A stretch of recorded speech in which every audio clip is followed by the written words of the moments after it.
আল্লাহ তাআলা বলছে, বান্দা এবার যদি মনে করে থাকো তোমার গুনার পরিমাণ বেশি, তাইলে তুমি অন্য কোথাও গিয়ে লাভ নাই।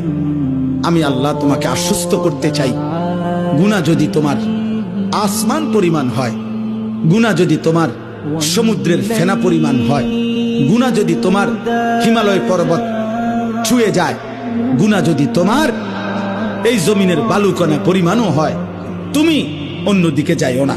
তুমি যদি শুধু বুঝতে পারো, অনুভব করতে পারো, তোমার ভিতরে যদি উপলব্ধি আসে আমার গুনাহ বেশি, আর আমার এই গুনাহ আমার জাহান্নামে নিবে, আর জাহান্নামের আগুন আমি সহ্য করতে পারবো না, খোদার কসম আল্লাহ বলেন এদিক সেদিক না গিয়ে বান্দা তুমি আমার দিকে ফিরে আসো, আমার রহমত থেকে নিরাশ হইও না।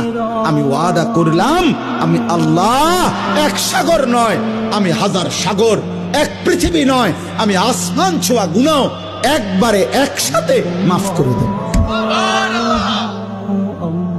তুমি আমার কাছে আসো।